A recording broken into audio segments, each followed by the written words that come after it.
के अंदर 1950s और 1960s में फ्यूडलिज्म पे एक बहस का आगाज़ हुआ। वो बहस डी कोसंबी के किताब an introduction to Indian history से शुरू हुआ और कुछ सालों बाद रामशरण शर्मा ने भी अपनी किताब इंडियन फ्यूडलिज्म लिखी और 1980s में हरबंस मुखिया की एक न्यूज़पेपर में was there feudalism and Indian society के इस आर्टिकल ने इंडिया के अंदर ये बहस छेड़ दी कि इंडिया में जो जागीरदार सिस्टम था वो किस नेचर का था और वो किस हिंदुस्तान के एंशंट इंडिया में वो किस दौर में शुरू हुआ। आज हम इन पे बहस करेंगे और ज़्यादातर 3 जायंट लेखक इंडिया के अंदर जिसमें डी कोसंबी, RS शर्मा और हरबंस मुखिया के ख्यालात की रोशनी में इंडिया के अंदर हम जागीरदार सिस्टम को समझेंगे। लेकिन उससे पहले ये सारे लेखक इंडिया के अंदर इस बात पर मुत्तफिक हैं कि जब फर्स्ट सदी ईस्वी में इंडिया के अंदर ट्रेड फ्लश कर रहा था तो इंडिया के मैरीटाइम ट्रेड जिसमें इंडो रोमन ट्रेड और एशियन कंट्रीज़ के साथ जो ट्रेड वो कायम थे और चाइना के साथ भी 2 सदी ईस्वी में एक तो सिल्क रूट जिसे वेस्ट ईस्ट और दूसरा साउथ ईस्ट साथ और चाइना के साथ जब मैरीटाइम ट्रेड इंडिया का एशियन कंट्री के साथ था तो एशियन कंट्री से भी वो चाइना की तरफ मैरीटाइम ट्रेड था और वो ट्रेड जब गुप्ता एम्पायर में डिक्लाइन हुआ तो ज़्यादातर इंडिया के स्टूडेंट्स इस बात पर मुत्तफिक है कि 6th सेंचुरी में इंडिया के अंदर फ्यूडलिज्म का आगाज़ हुआ। अब ये जो ट्रेड था जो 1st सदी ईस्वी में 5 सदी ईस्वी तक उरूज पर था वो इंडो रोमन ट्रेड इंडिया और रूम के दरमियान तारीखी तौर पर सदियों से ट्रेड रिलेशंस कायम थे। दोनों मुल्कों के दरमियान ज़्यादातर व्यापार चीज़ों की तबादले की शक्ल में रहा जिसमें मसाले, लग्जरी गुड्स, इंडियन सेल, कीमती पत्थर हुआ करते थे जिसमें ज़्यादातर इंडियन चीज़ों की रूम के अंदर डिमांड इतनी ज़्यादा थी कि रूम के उस वक्त का ट्रेड डेफिसिट खसारे में रहता था। रूम की तरफ से हिंदुस्तान में जो चीज़ें एक्सपोर्ट की जाती थी उसमें वाइन, ऑलिव ऑयल और ग्लासवेयर शामिल थे। हिंदुस्तान के अंदर ग्लासवेयर बहुत ज़्यादा पॉपुलर थे क्योंकि हिंदुस्तानी उनसे बैंगल्स बनाया करते थे और रूम हिंदुस्तान से जो चीज़ें इंपोर्ट करता था उनमें ज़्यादातर चीज़ें पेरिशेबल और कंज्यूमेबल गुड्स थी और रूम के पास ऐसी कोई चीज़ें एक्सपोर्ट के लिए नहीं थी। इसलिए हिंदुस्तान को अदायगियों के लिए वो सोने के सिक्कों के साथ ऑलिव ऑयल और ग्लासवेयर एक्सपोर्ट करता था। 3 सदी ईस्वी में रोमन एम्पायर तेज़ी से बढ़ रही थी जिसकी वजह से उसकी आमदनी में भी इजाफा हो रहा था। उस वक्त हिंदुस्तान अपने स्पाइसी मसालों की वजह से पूरी दुनिया में मशहूर हो चुका था जिसकी उस वक्त की कदीमी दौर में कंजप्शंस और डिमांड बहुत ज़्यादा थी। रोमन इंडिया के मसालों में ज़्यादा दिलचस्पी रखते थे क्योंकि वो अपने खुराक और शराब में इस्तेमाल किया करते थे। रूम ये मसाले इंडिया से मेडिटेरेनियन सी, रेड सी और अरबियन सी से एक्सपोर्ट किया करते थे। रूम के साथ इस बाहमी व्यापारी रवाबत के निशानात कावेरी, पत्तिनम एंड अरिकामादू में खुदाई के बाद से मिली हैं जिनसे ये साबित होता है कि दोनों खितों में व्यापारी राब्ते कायम थे। एक था Indo Roman maritime trade. Indo Sino trade किस तरह से था आइए उन पे भी एक नज़र डालें। 2 सदी ईस्वी में हिंदुस्तान ने नॉर्थ ईस्ट और साउथ ईस्ट लैंड रूट और मैरीटाइम रोड से चाइना के साथ ट्रेड कायम कर रखा था। इस ट्रेड रिलेशंस में goods, piracy, diplomats, raids, cultural exchange भी होता रहता था।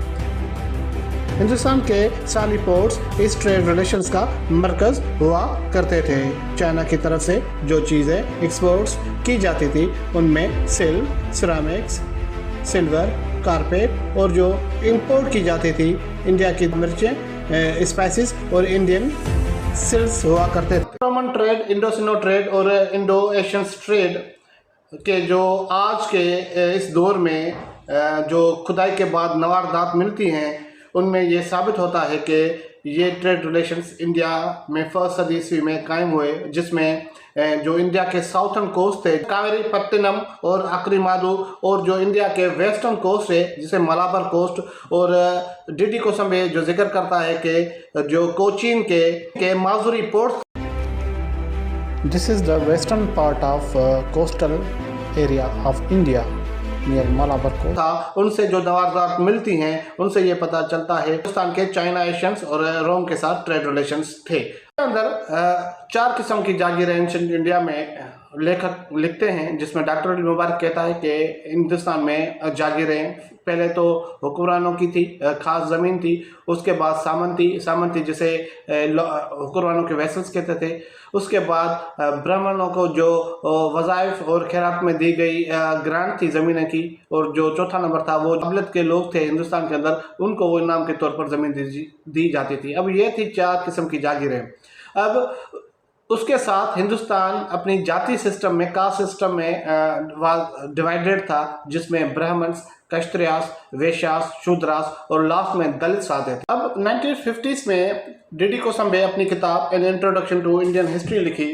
डी.डी. कोसंबे के बारे में ये बताना यहाँ ज़रूरी है कि डी.डी. कोसंबे एक मार्क्सवादी था, जिन्होंने इंडिया के अंदर जो फ्यूडलिज्म का अर्तका था उनको मीन्स ऑफ प्रोडक्शन के तौर पर स्टडी किया, जिसमें उन रूलर्स के बजाय उन किंगडम्स में जो वहाँ के काश्तकार थे उनकी जो कंडीशंस, मुआशी और समाजी कंडीशंस क्या थी, ये जो थीम है, ये कोसंबे को मजबूर किया कि वो इंडिया की हिस्ट्री इस तनाजुर में लिखे।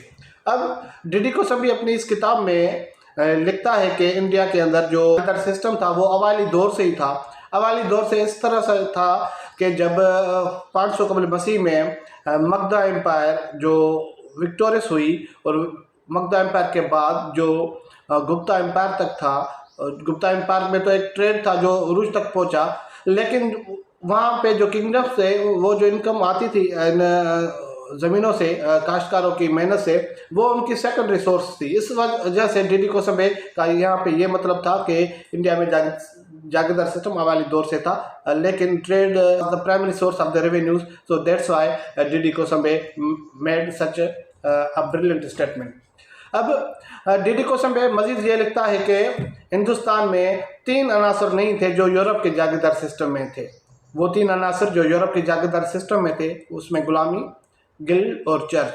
अब को समझने के लिए हमने पहले व्लॉग बना दिया है, वो आप देख सकते हैं कि इंडिया यूरोप के अंदर जागीरदार सिस्टम और इन जो 3 अनासर का काम क्या था, जो आगे चल के फ्यूडलिज्म भी डिसअपियर हो जाती है। लेकिन डी.डी. कोसंबे कहता है कि जो इंडिया के अंदर जो जाति सिस्टम थी और जो ब्राह्मण्स थे, उन्होंने जैसे यूरोप के चर्च और गिल्ड ने एक साल किया काश्तकारों का, अब ये 2 जो गुरु है उन्होंने भी हिंदुस्तान के काश्तकारों की जो इजाफी पैदावार थी उनको इन कानूनी और रवायती तरीक़ों से लेते थे। इस वजह से वो जो काश्तकार थे उनका जो है अपने मेहनत पे मोनोपोली नहीं थी। अब डी.डी. कोसंबे यहाँ से हिंदुस्तान में फ्यूडलिज्म को समझने के लिए उनको 2 वे प्रोसेस बताता है। एक तो from above and from below. अब फ्रॉम अबव, अब ऊपर की तरफ से जागीरदार सिस्टम हिंदुस्तान में किस तरह नाफिज हुआ कि जब 600 कबल मसीह में जब गुप्ता एम्पायर डिक्लाइन हुई, तो हुक्मरानों के पास नकद नहीं थे कि वो अपने ऑफिशियल्स और सामंतियों को वो नकद दे और उनसे सर्विस ले। तो इस वजह से जो पिटी स्टेट्स थी उन्होंने जो ज़मीनें थी वो सामंतियों और अपने ऑफिशियल्स में बांट दी, लेकिन वहाँ पे जो राइट्स थे वो काश्तकार के होते थे। अब इन सामंतियों और ऑफिशियल्स जो किंगडम थे उनको रेवेन्यू कलेक्शन का हक था। जागीरदारी फ्रॉम बिलो लेवल से इस तरह से थी कि जब first urbanization, Indus valley civilization का डिक्लाइन हुआ, तो उसे फर्स्ट अर्बनाइजेशन कहते हैं। वो भी इंडस वैली सिविलाइजेशन के बाद वो डिक्लाइन हो गई और हिंदुस्तानी लोग वो रूरलाइजेशन करने लगे और वो मुसलसल एक जगह ठहरने के बजाय वो माइग्रेंट रहे, जिसे खाना बदोश कहते हैं।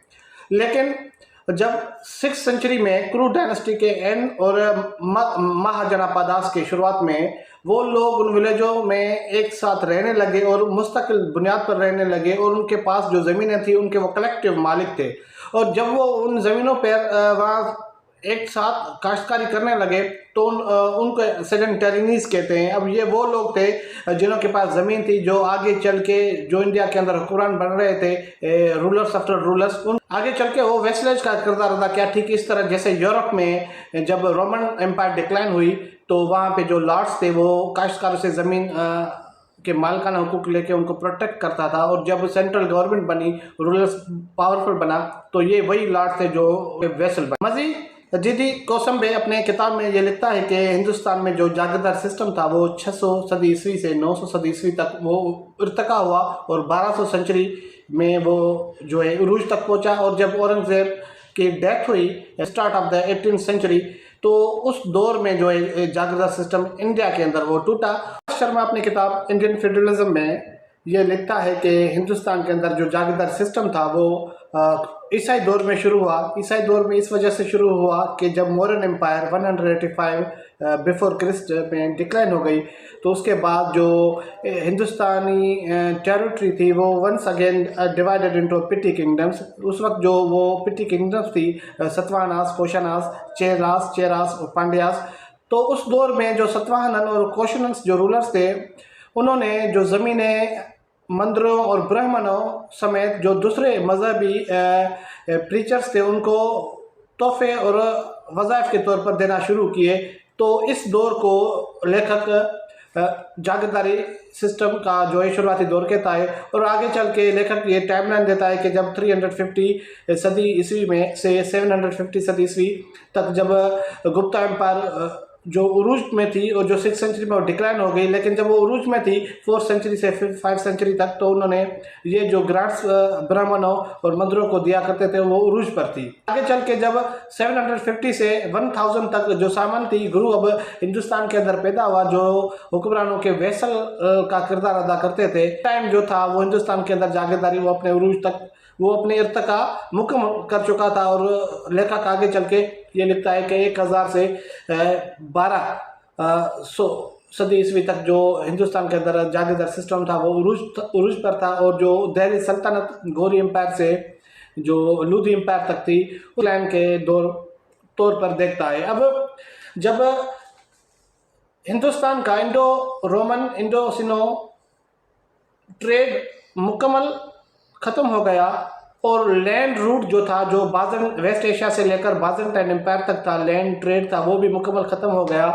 तो सिर्फ एक ही रूट था, मैरीटाइम रूट, जहाँ से वो कारोबार होता था। और जो वो इंडिया के अंदर जो लेखक ये लगता है कि जो गिल्ड थी, अब यहाँ पे उन्होंने गिल्ड का लफ्ज़ इस्तेमाल किया है कि जो बाकी बच्चे कुछ गिल्ड को जो उन पिटी किंगडम्स थे वो मरायत दिया करते थे। वो मरायत इस तरह की थी कि उन कंपनियों को मजदूरों के मामलात में आज़ाद थे कि वो उनसे वो जबरी मजदूरी भी ले सकते थे और उन शाही हुक्मरानी में बिना किसी रंडक के दाखिल भी हो सकते थे। अब ये कुछ मरायत थी जो उस वक्त जो व्यापारी थे, जो एशियन कंट्री के साथ कारोबार कर रहे थे, उनको दी गई। लेकिन वो कारोबार इतना ज़्यादा नहीं था कि वो प्राइमरी सोर्स ऑफ इनकम हुक्मरानों के लिए बने। और ये वो दौर था जिसे लेखक और डीडी कोसंबी भी कहता है कि it was the declining period of the trade and it was the beginning period of the feudalism in India। और ये था कि ये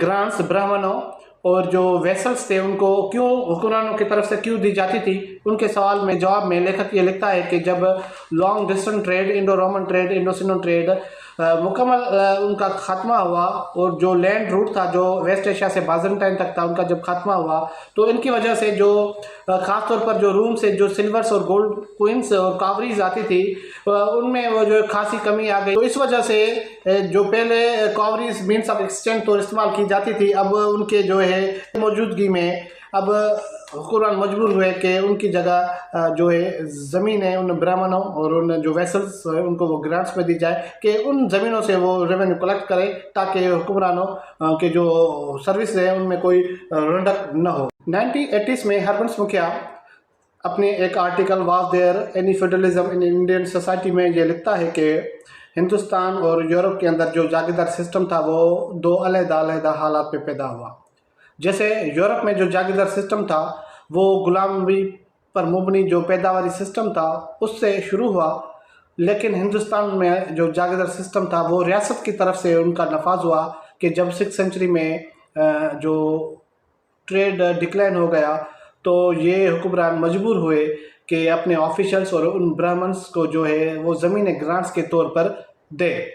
लेकिन मुखिया आगे चल के ये कहता है कि जागीरदार सिस्टम हिंदुस्तान में किसी भी दौरे हुकूमत में कभी लागू था ही नहीं, क्योंकि जो जागीरदार सिस्टम था वो एक तो उनकी हयात शिकल हर मुआशरे में मुख्तलिफ है, और दूसरा ये कि जो यूरोप के अंदर जागीरदार सिस्टम था वो नीम गुलामी पर मुबनी थी, कि जिसमें काश्तकार माशी तौर पर लॉर्ड्स पे इन्हिसार करते थे और अपनी ज़मीनों पर वो मालकाना हकूक नहीं रखते थे। इस तरह की जो जागीरदारी है मुखिया के मुताबिक वो हिंदुस्तान में कभी कायम ही नहीं रही। लेकिन आर.एस. शर्मा ये लिखता है कि जब काश्तकार हिंदुस्तान के अंदर काश्तकारी करते थे तो उनकी जो सारी पैदावार थी वो वेसल्स को वो ज़मीनें ग्रांट्स पे दी जाती थी, वो सारी ले जाते थे और उन काश्तकारों को उतना दिया जाता था जो उनका एक हिस्सा था। इस वजह से आर.एस. शर्मा इस बात पे मुखिया से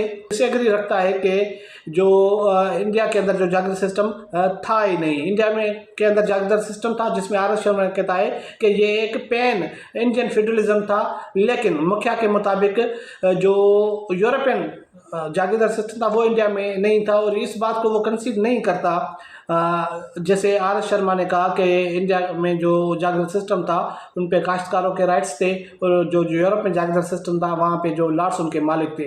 आगे चल के मुखिया से आर्टिकल ये लिखता है कि जो कॉलोनियल हिस्टोरियन है जागीरदारी निज़ाम के एक अफसाने को पैदा किया, और जो हिंदुस्तानी तारीखदान ने उन अफसाने को मजबूत किया। शुक्रिया।